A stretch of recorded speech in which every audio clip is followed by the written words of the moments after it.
hari ini kami ada sampai saat ini, itu adalah kemurahan Bapa. Kami merasakan sukacita pada pagi hari ini Tuhan. Kami merasakan hadirat-Mu yang turun atas kami, menaungi kami. Kami merasakan kasih-Mu yang Engkau nyatakan pada hari ini Bapa. Kami mau rasakan itu terus Bapa. Dan kami mau nikmati hadirat-Mu. Bapa, tutup bungkus kami dengan darah Kristus. Sehingga kuasa-kuasa kejahatan, kuasa iblis, intimidasinya tidak mampu mengganggu dan merampas firman daripada-Mu Tuhan. Sehingga firman itu tertancap kuat dalam diri kami untuk kami lakukan dalam kehidupan kami. Menjadi rema yang terus mengingatkan kami untuk menjalani hidup hari-hari kami Bapa. Terima kasih Bapa, kami siap mendengarkan firman-Mu. Dalam nama Yesus kami berdoa. Amin. Silakan duduk Bapak Ibu.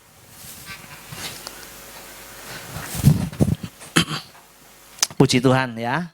Bapak Ibu merasakan sukacita hari ini? Ya. Kalau kita menyembah dengan sungguh-sungguh Bapak Ibu, kita akan merasakan hadirat Tuhan. Ya, saya percaya bahwa hidup kita adalah hidup oleh anugerah. Nah, ya. Pada pagi hari ini kita akan belajar satu hal ya. Dalam tahun ini kita akan membahas tentang perubahan ya. Ini tidak menyangkut politik ya Bapak Ibu ya. Ya ini berbeda ya, perubahannya berbeda ya. Nah, hari ini saya akan berbicara tentang judulnya pengubahan kepribadian yang berbeda oleh kasih agape. Ya, kalau tahun 2023 kemarin tema kita adalah agape, kasih yang tak pernah padam. Ya. Nah, Bapak Ibu, kita ingat bahwa kita masing-masing adalah pribadi-pribadi yang berbeda. Tidak ada yang sama. Bahkan orang yang kembar sekalipun berbeda dalam karakternya, betul? Ya, saya pernah di Cabang ada teman saya yang kembar, namanya Matthew dan Michael. Wajahnya sama, ya, yang berbeda karakternya. Sama tai lalat ya, yang satu ada tai lalat, yang satu enggak. Nah itu bedanya. Ya secara karakter berbeda Pak Ibu ya.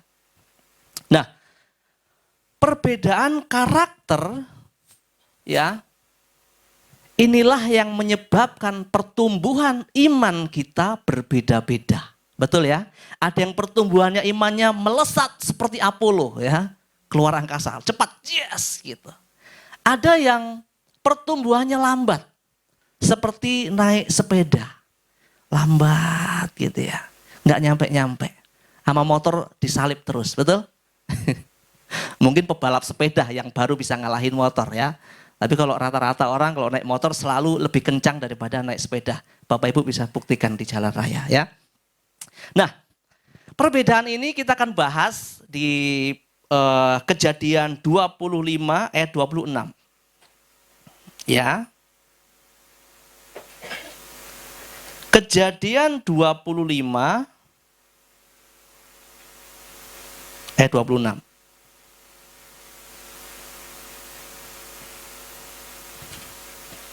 Nah, ini ada cerita tentang anaknya Ishak. Betul ya? Anaknya Ishak ada berapa Bapak Ibu? Ada? Dua ya. Ya, anaknya ada dua. Namanya Yakub dan Esau. Esau adalah anak yang pertama dan Yakub adalah anak yang kedua. Mereka ini kembar Bapak Ibu. Karena satu kandungan bersama-sama. Di dalam kandungan mereka sudah perang Bapak Ibu. Ya, saya akan bacakan ayat yang ke-26. Sesudah itu keluarlah adiknya. Pertama 25 ayat 25. Keluarlah yang pertama, warnanya merah. Seluruh tubuhnya seperti jubah berbulu. Sebab itu ia dinamai Esau. Ya, kalau teman-teman yang banyak bulunya, nah bisa disebut Esau itu ya. Sesudah itu keluarlah adiknya, tangannya memegang tumit Esau, sebab itu ia dinamai Yakub, ya. Karena dia megang tumit Esau, dinamailah dia Yakub. Ishak berumur 60 tahun pada waktu mereka lahir. Ya, kalau umur 60 tahun zaman dulu masih muda Bapak Ibu ya, kalau sekarang udah tua. Nah, Bapak Ibu, kembar sekalipun ada perbedaan. Ya, Yakub dan Esau sangat berbeda. Secara lahiriah mereka sangat berbeda. Yang satu berbulu, yang satu licin disebutnya. Ya, mereka berdua berbeda. Bahkan karakternya berbeda. Ya, kalau Yakub ini dia orangnya cerdik, tetapi nggak tangguh. Badannya lembek, ya, disenggol dikit jatuh. Nah, itu Yakub. Kalau yang Esau dia tangguh, ya, main bola dia selalu menang. Ya, orang disenggol dikit, nah, kalah sama dia. Ya, dia gede, badannya kuat, gitu ya. Tetapi dia enggak cerdik, ya, berbeda. Ya, ini berbeda terbalik dengan Yakub. Jadi kalau Yakub cerdik tapi badannya lemah, kalau Esau badannya kuat tapi pikirannya tidak cerdik. Ya. Di ayat yang ke-27, lalu bertambah besarlah kedua anak itu, Esau menjadi seorang yang pandai berburu, seorang yang suka tinggal di padang, tetapi Yakub adalah seorang yang tenang, yang suka tinggal di kemah ya, atau di rumah ya. Nah, kita ingat bahwa kita masing-masing punya karakter yang berbeda. Ada yang karakternya dari lahir, dari orok ya, kata orang Tangerang, dari orok. Sabar, wah baik gitu, tenang, ya kalem gitu ya. Bukan kalembu ya Bapak ya. Ada yang karakternya memang dari kecil tuh suka marah-marah, suka mukulin orang, wah gitu ya. Saya dulu mungkin salah satu anak yang nakal ya Bapak Ibu. Karena begini, ada anak main melingkar gitu, saya nggak diajak main, saya datang, saya getok palanya, tok, gitu. Langsung saya lari sembunyi, gitu. Ya mungkin salah satunya saya ya yang nakal ya. Nah, karakter kita masing-masing berbeda, dididik, dibangun oleh keluarga yang berbeda. Ya, sehingga memunculkan karakter yang ada pada kita saat ini. Ya. Nah, karena itu Bapak Ibu, Tuhan rindu menanggulangi. Ya, menanggulangi ini dalam bahasa sehari-harinya yang bisa kita tangkap adalah mengubahkan. Ya. Tuhan ingin mengubahkan setiap karakter yang berbeda dengan cara yang berbeda. Ya, cara Tuhan menanggulangi atau mengubahkan saya akan berbeda. Cara Tuhan menanggulangi Adi atau Sally atau siapapun. Ya, semuanya berbeda. Karena karakternya berbeda dan kita unik. Gitu ya. Nah, bagaimana Allah berkarya dalam mengubahkan kita? Ya. Kita coba lihat dalam kehidupan suami istri. Ya. Bapak-bapak puas dengan istrinya? Ya. Ini pertanyaan yang sederhana tapi nyangkut banget gitu. Bapak-bapak puas dengan istrinya? Ya. 100 orang ya ketika ditanya rata-rata enggak puas. Makanya ada pepatah bilang rumput tetangga lebih hijau, betul ya? Ibu-ibu kalau saya tanya, ibu-ibu puas dengan suaminya? Puas enggak ya? Ngomong terus terang ya. Rata-rata juga tidak puas ya. Entah itu karakternya ya. Mungkin waktu pacaran, nah ini anak-anak muda ini. Waktu pacaran itu gilang gemilang. Wah, apa namanya? Kata orang bilang tuh tai rasa coklat gitu, bener gak sih? Ya bohong ya, ya tai ya rasanya begitu ya. Saya gak pernah rasain ya. Ya, aneh aja kalau mau ngerasain ya. Nah, rata-rata tidak puas. Bagaimana dengan anak-anak? Anak-anak dengan orang tuanya puas apa enggak? Wah Tuhan kalau saya boleh dilahirkan, saya boleh milih, saya mau lahir jadi anaknya Pak Jokowi. Ya ntar perang sama Kaisang sama itu ya. Ya. Atau kita mau jadi anaknya Presiden Brunei, ya, emasnya banyak. Gitu ya. Atau kita mau jadi anaknya siapa gitu ya. Sehingga kita bisa dipuaskan dengan keadaan orang tua kita. Tuhan, aduh makan aja susah Tuhan, ini gimana sih orang tua saya? Gemes gitu. Saya nggak puas Tuhan dengan orang tua saya. Nah orang tua bagaimana dengan anak-anaknya? Apakah kita puas dengan anak-anak kita? Aduh lihat mukanya nyebelin minta dicetak dia gitu ya. Ya, ada orang tua yang merasa gagal ya mendidik anak-anaknya. Sehingga anak-anaknya menjadi anak-anak yang durhaka, anak-anak yang tidak bisa dibanggakan oleh orang tuanya. Nah, Semuanya itu Bapak Ibu akhirnya apa? Timbul ketidakpuasan, ya. Nah, kalau kita lihat kembali karakternya Yakub Bapak Ibu. Yakub ini orang yang licik, orang yang cerdik, ya.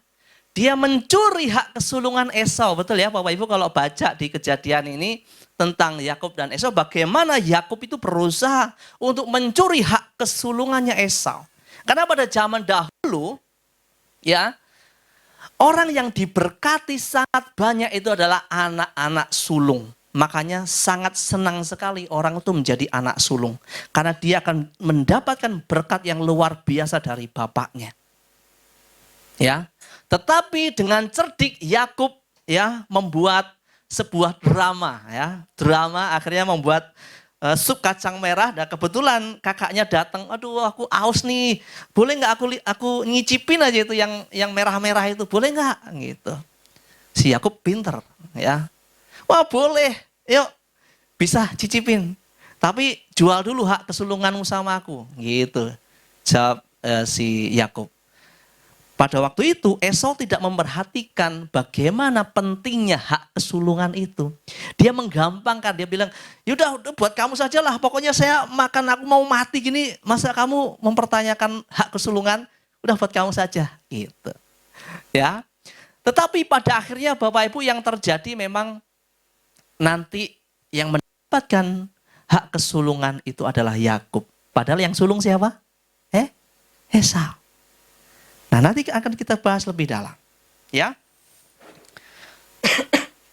Nah, Bapak Ibu, misalnya kalau Yakub ya, sifat dan karakternya sama dengan Esau, mungkin nggak akan terjadi cerita tentang Yakub dan cerita bagaimana namanya berubah menjadi Israel. Ya. Mungkin Yakub tidak ditanggulangi oleh Tuhan. Mungkin Yakub tidak diubahkan oleh Tuhan sehingga dia menjadi generasi penerus ayahnya Abraham, Ishak, kemudian keturunan-keturunan sampai ke bawah tidak diceritakan. Tetapi karena dia memiliki karakter yang memang sudah ditentukan dari awalnya, dia menjadi orang yang ditanggulangi Allah. Orang yang diubahkan oleh Allah. Sehingga dia pada waktu itu dia berkelahi ya, Bapak Ibu tahu ceritanya, berkelahi dengan orang yang tidak dikenal dan orang itu rupanya Tuhan. Ya. Dan akhirnya karena dia menang, dia nggak mau pergi, padahal si orang ini mau pergi, Yakub tetap gandolin, ya, gandolin. Kemudian ini pangkal pahanya sehingga saat itu Yakub diubah namanya menjadi Israel. Ya. Namanya tidak lagi Yakub yang licik, yang cerdik, tapi Israel, ya, yang penuh dengan kemenangan. Nah, Bapak Ibu, karakter kita berbeda-beda. Karena itu cara mengubahkan atau menanggulangi kita itu juga berbeda-beda. Ya, nanti kita akan bahas lebih lanjut. Nah, Bapak Ibu, kita akan bahas lagi tentang kasih yang sama atau tidak berat sebelah. Tidak berat sebelah. Mungkin di dalam keluarga kita masih menganut paham budaya pilih kasih. Masih Bapak Ibu? Ya.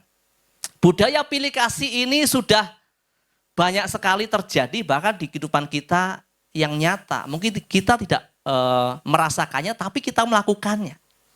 Ya. Saya adalah salah satu contoh mungkin ya yang menjadi korban pilih kasih. Ya. Saya 4 bersaudara, saya nomor 2, laki-laki paling tua. Adik saya ada yang kecil, yang paling akhir itu laki-laki juga. Dan pada waktu itu Bapak Ibu, sebelum saya TK, berarti umur kira-kira 3 tahun, ya mungkin saya udah pernah cerita ini ya. Tapi saya ingin cerita tentang dari sudut pandang yang lain. Pada waktu itu saya diantar ke rumah kakek nenek saya di Blitar. Saya tinggal di Malang, kemudian saya di Blitar itu 2 jam perjalanan atau 3 jam. Nah, saya dititipkan di sana sebelum umur 4 tahun atau sebelum saya sekolah TK. Ya, saya masih ingat saya sebelum sekolah TK, saya diajak ke Blitar, saya menangis meronta-ronta, saya nggak mau. Pokoknya saya nggak mau pisah dari bapak ibu saya. Tapi karena keadaan saya dipisahkan, ya. Saya dipisahkan dengan orang tua saya hitung-hitung kelas SD itu kan 6 tahun, TK 2 tahun. Berarti saya 8 tahun dititipkan di rumah nenek. Dan saya hanya dikunjungi oleh orang tua saya 1 tahun sekali. Itu pun pas hari Lebaran. Karena Lebaran itu hari di mana keluarga kumpul semuanya dan orang tua saya datang. Sebelum hari Lebaran saya selalu tidur, selalu di luar duduk sambil tiduran menunggu bapak ibu saya datang. Ya, saya tiap hari, setiap pagi, bahkan siang, sore, saya nungguin bapak ibu saya datang. Pas begitu datang, wah saya peluk, saya rangkul gitu. Nah, yang menyedihkannya adalah pas mereka mau pulang. Ya, kalau Lebaran itu paling cuman 2 hari, 3 hari, mereka pulang lagi. Ya, cara mereka sangat pinter Bapak Ibu ya. Saya waktu itu masih kecil, saya nggak tahu ya. Saya dipeluk, ditidurin gitu. Saya mau aja ya ditidurin ya. Dipeluk sama bapak saya masih ingat dipeluk gitu. Saya tidur, pas bangun nggak ada. Gitu. Mana bapak saya? Oh saya nangis, saya kejar, saya lari ke jalan. Ibu, bapak gitu. Sampai begitu. Saya merasakan ada sesuatu yang kurang dari hidup saya, yaitu perhatian orang tua saya. Sehingga Bapak Ibu, bahkan sampai saat saya nggak ketemu orang tua saja, biasa saja. Saya nggak ketemu orang tua saya atau teleponan lama itu saya biasa saja ya.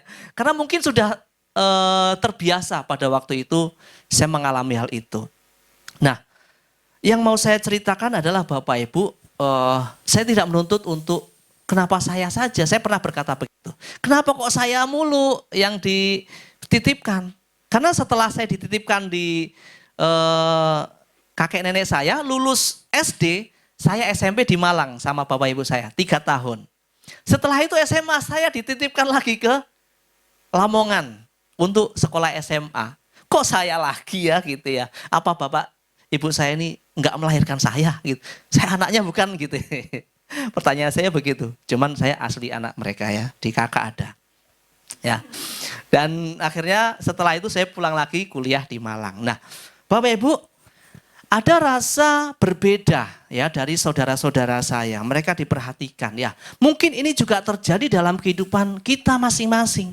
Ya, kalau kemarin Bapak Pendeta, Pak Gembala cerita bahwa yang disayangi sama ibunya adalah anak-anak wanita ya. Sehingga dia merasa kayak tidak dikasih gitu ya. Sehingga muncul banyak sekali pertentangan-pertentangan dalam hidupnya. Mungkin kita juga mengalami hal yang sama. Nah, ketika itu terjadi dalam kehidupan kita, Bapak Ibu, apa yang kita rasakan? Ya, kita pasti akan merasakan, kok begitu? Kok begini sih? Kenapa orang tua saya nggak adil? Kenapa orang tua saya begini? Nah, ini saatnya Tuhan menanggulangi kita, betul? Tuhan mengubahkan paradigma-paradigma yang tidak benar tentang kasih itu supaya kita menjadi baru dan diubahkan. Ya. Kita harus mengerti Bapak Ibu bahwa setiap kasih, ya, kalau kita mengasihi, misalnya gini, kita punya anak, yang satu anaknya nakal, yang satu anaknya baik. Saya mau tanya sama Bapak Ibu, yang Bapak Ibu lebih kasih yang mana? Yang baik apa yang nakal? Jujur, ya. Jujur. Kalau anaknya nakal sama anak yang baik, yang paling dikasih, yang sering dapat hadiah yang mana? Yang baik, betul. Itu wajar lumrah. Betul ya? Karena kita menilai atau mengasihi itu berdasarkan rasa. Betul ya? Berdasarkan rasa atau roso kalau bahasa Jawa bilang. Ya. Cita rasa. Kalau saya lihat anak ini baik, wah saya kasih hadiah. Pokoknya yang terbaik saya kasih buat dia. Ini anak nakal, enggak saya kasih hadiah. Biar tahu rasa. Oh gitu ya. Ya saya juga merasakan begini Pak Ibu. Saya ditegur juga sama istri ya. Saya padahal biasa saja gitu ya. Ke anak-anak